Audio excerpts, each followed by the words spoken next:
Fala aí, rapaziadinha, tudo certo? Então vamos lá, revisão para a AV1, terceiro trimestre.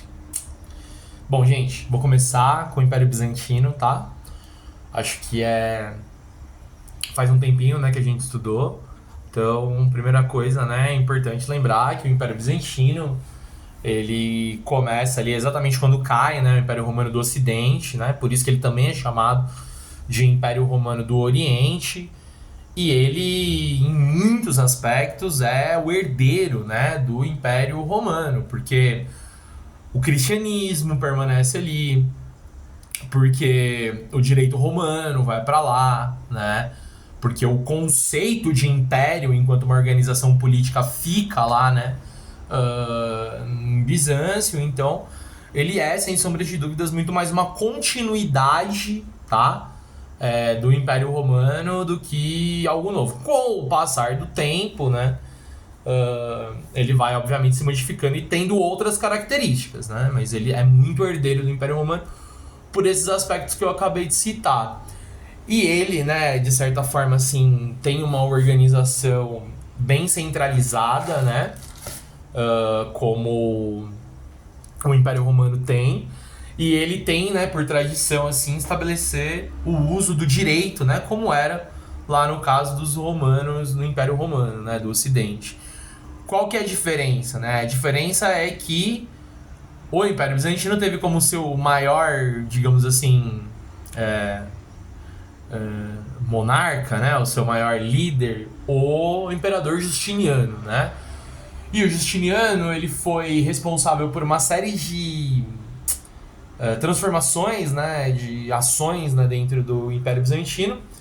Uma delas foi o estabelecimento daquilo que a gente chama de Código de Justiniano, né? Ou código jurídico lá que as pessoas de Bizâncio organizam, né? Qual é a importância dele, né? Reunir todos os principais aspectos do direito romano sobre um determinado código, né? Sistematizando tudo isso, tá? E ele, obviamente, é muito importante porque ele desenvolve, né, um aspecto de controle social, sim, mas, sobretudo, do ponto de vista político, ele confere unidade para aquele império, né?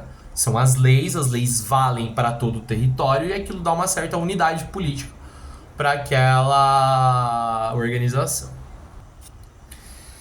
Bom, e vocês sabem que enquanto, né, naquele território está se desenvolvendo ali o Império Bizantino, na Europa, né, na crise, né, na transição, né, de Roma para os reinos germânicos, né, para, enfim, a transição da antiguidade, né, para a Idade Média, ela é uma transição bastante complexa, né, que envolve algumas rupturas, algumas continuidades, né, a crise muito estabelecida ali por conta da questão, né, da religião, né, do cristianismo, muitas questões aí envolvendo, né, as disputas entre os diversos reinos germânicos, né, e enfim, uma série de situações aí, o fim da escravidão, né, e o estabelecimento de uma nova relação de trabalho que vai se originar, né, na servidão, que é muito característica do mundo feudal, né. Mas, sobretudo, a gente sabe que dentre, né, esses diversos reinos germânicos que a gente estuda tudo meio que junto, aquele que a gente estuda, né, mais detidamente, que ele tem uma importância que é uma importância gigantesca, é o reino dos francos, né? Seja no começo dele, dinastia merovingia, seja no final dele, né, dinastia carolíngia. Sobretudo no período em que Carlos Magno governa, né, o Reino dos Francos, estabelecendo ali um império, né, aquilo que ficou conhecido como o Sacro Império Romano-Germânico, ou Império Carolíngio, né? Bom, por que é tão importante esse período? Porque é o período auge do Reino dos Francos, auge em território, auge em cultura, né? Auge também na relação estabelecida entre eles, né? E aquilo que é mais fundamental, a organização da Europa feudal, da Europa medieval, antes e depois do feudalismo.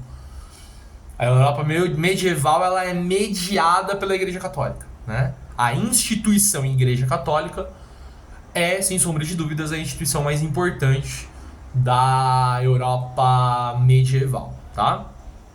Dito isso, por que eu tô falando de Igreja Católica quando a gente pensa o Carlos Magno e o Império Carolíngio? Porque é o auge, inclusive, pelo estabelecimento da relação profunda entre Igreja Católica e Carlos Magno. Lembrem-se, ele se torna imperador. Quem concede o título de imperador? A Igreja Católica, né? A Igreja Católica, ao conceder o título de imperador a Carlos Magno, ela vai simbolicamente conferir o poder, né, para aquele imperador. Como se a Igreja Católica, que é a instituição de poder mais importante da Europa no período, ela legitimasse Carlos Magno para ser o imperador da Europa, né? Por que isso se estabelece? Por conta da nossa boa e velha relação em que uma mão lava a outra e as duas lavam a bunda. Pode falar bunda no YouTube? Espero que o vídeo... Acho que pode, né? Não sei, tá? Se não puder, enfim, se você tá vendo aí também com seu pai, sua mãe, peço perdão aí. O professor, às vezes, passa do ponto, né? Mas eles sabem, eles gostam, inclusive, né, dessa frase de expressão. E pai e mãe, serve realmente para explicar porque o que é, né, a lei 1 Carlão de história, em que uma mão lava a outra e as duas lavam a bunda. É o estabelecimento de uma relação de toma lá da cá. Eu não faço algo porque eu quero fazer aquilo. Eu faço algo esperando alguma coisa em troca, né? Então, uma mão vai lavar a outra aqui, ó, né? Como isso se estabelece aí na relação do Carlos Magno? Veja, o Carlos Magno oferece para a Igreja Católica proteção militar, né? A gente precisa lembrar da Batalha de Poitiers, fronteira ali da França da atual França com a atual Espanha. E é o território aonde, né, os mouros, onde os islâmicos, né, os árabes, eles avançaram até o lugar, né? Esse é o lugar até onde eles avançaram ali na Europa, lá por volta dos anos 700, né? E foram impedidos de penetrar na Europa, né, fora da Península Ibérica, pelas armas de Carlos Magno, né? Não dele propriamente dito, mas de seus ancestrais, ou seja, os francos impediram, né, que a Europa se islamizasse. Ou seja, houve uma dívida aí por parte, né, da Igreja Católica para com os francos, né? Ou seja, em troca dessa dívida, né, para a Igreja Católica, portanto, essa relação oferece proteção, né, e para os francos oferece legitimidade. É por isso que o Império se expande tanto, né? Porque as pessoas ofereceriam a partir dali pouca resistência, né, na ampliação do território. Afinal de contas, a Igreja Católica, a instituição que regula todas as relações da Idade Média, ela vai conferir poder ao Carlos Magno, tá? Então, o Império Carolíngio vai encontrar o seu auge aí justamente nesse momento. E encontrando seu auge justamente nesse momento é que vai potencializar, inclusive, o desenvolvimento cultural da Europa no período de Carlos Magno. Por isso que a gente chama, né, o período dele de Renascimento Carolíngio, né?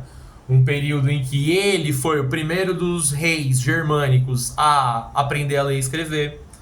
Ele vai promover uma ampliação da cultura por via do movimento dos mosteiros, né? Fazendo com que os mosteiros ali desenvolvessem, né, muita escrita, né, e criando aí grandes centros de línguas naquele período. Então é um período de efervescência cultural. Limitado, obviamente, estamos falando da Europa, né, da Idade Média, mas é um período importante do ponto de vista do desenvolvimento cultural, tá? Feito por Carlos Magno, né, por isso Renascimento Carolíngio, tá? E Renascimento é porque traz a ideia de que a cultura que havia, sei lá, morrido, né, ela renasce durante os projetos de Carlos Magno, que procuram fomentar e melhorar, né, a cultura em alguns aspectos, tá? E aí a gente chega então, né, na última parte aí da nossa revisão, em que eu vou falar um pouquinho com vocês aqui sobre feudalismo, né, pra gente poder encerrar. E aí eu vou fazer um apanhado geral sobre feudalismo, né, gente? Lembrem-se então que dentro do feudalismo a gente tem, né, o estabelecimento de uma relação entre feudos, né, e uma relação dentro do feudo, né? Então, entre senhores feudais e dentro ali entre senhores feudais, portanto nobres, servos, né? Vamos começar pela aquela relação que estabelece ali entre a nobreza, né? Já que o feudalismo é um período extremamente fragmentado e é um período em que você não vai ter, né, o rei, né, controlando e exercendo esse poder mais centralizador.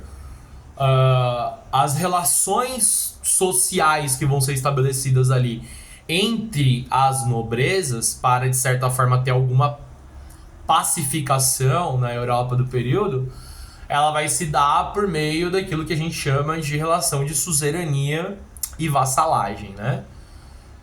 Que começa, né, num ritual religioso barra simbólico ali, né? Mas um ritual religioso, né? Um ritual de formação de cavaleiros, né? Um ritual que a gente chama de investidura. E é na investidura, então, que eu, suzerano, né, vou entregar uma parte da terra para você, que vai se tornar, portanto, o meu vassalo, né? Em troca desta terra que eu estou doando para você, em troca eu recebo ali proteção militar, proteção jurídica, né? E isso vai fazer com que se estabeleça certas relações entre feudos, como eu disse, para tentar trazer ali uma espécie de pacificação, né? Para que se estabeleça algumas relações e que não haja conflito, né, iminente. O conflito existe? Claro que existe, né? Mas dentro da relação de suzerania e vassalagem, consegue pelo menos se criar uma estrutura, no qual o suzerano vai ser sempre o nobre superior, o vassalo nobre inferior. E essas relações, elas acontecem em formato de teia, né? Eu, suzerano, posso ter vários vassalos, né, diferentes. Eu, suzerano, posso ser, aliás, vassalo de alguém, né, mais forte do que eu, mais poderoso do que eu. Então é assim que se estabelece aí as relações, aquilo que a gente chama de suzerania e vassalagem. Lembrem-se, tudo começando, né, por um ritual que se chama de investidura, no qual símbolos religiosos e símbolos militares vão ser mobilizados para isso, tá? E dentro do feudo, como que se estabelece essa relação? Bom, dentro do feudo a gente tem aquelas camadas, né, da nobreza e da igreja, que não trabalham, né, e que controlam, né? E a gente tem as camadas trabalhadoras, né, que a gente pensa ali, que são, né, portanto, os servos, né? Como que a gente pensa a relação estabelecida entre elas, né? O servo, ao entrar dentro de um feudo, ele se compromete quase que de maneira impossível de se romper com o nobre, por conta, né, de todas aquelas obrigações feudais, né, que a gente estudou e que, enfim, tá aí, né, no mapa conceitual que vocês fizeram. Então é importante retomar esse mapa para lembrar, por exemplo, banalidade, talha, corveia, né? E o que isso significa? Significa que, em troca da proteção oferecida pelo senhor feudal e da terra, que, lembrem-se, pertence a ele, então o nobre, ele não pode ficar ali de graça. Desculpa, gente. O servo não pode ficar ali na terra do nobre de graça. Não. Ele precisa pagar. Ele paga como? Com o trabalho. E isso cria uma relação que é uma relação que é difícil de se romper, né? Ah, mas ele não pode ir embora? Cara, a Europa feudal, né, medieval, é tão violenta que às vezes não compensa, né? E também tem o controle, obviamente, forte, simbólico da Igreja Católica, né? Então é assim que se desenvolve a relação dentro do feudo. Lembrem-se, uns guerreiam, uns rezam, uns trabalham, né? Nobres, igreja, servo. Igreja e nobreza, a gente sempre coloca ali lado a lado, porque algum entendimento pode colocar a igreja acima, né? Porque é a instituição de controle. Agora, o que elas têm em comum? Não trabalho, né? Ao passo que os servos são aqueles responsáveis por desenvolver e sustentar ali toda essa estrutura feudal. Fechou? Então, revisado, dali, vai dar tudo certo, vocês são bons. Um beijo no coração de vocês.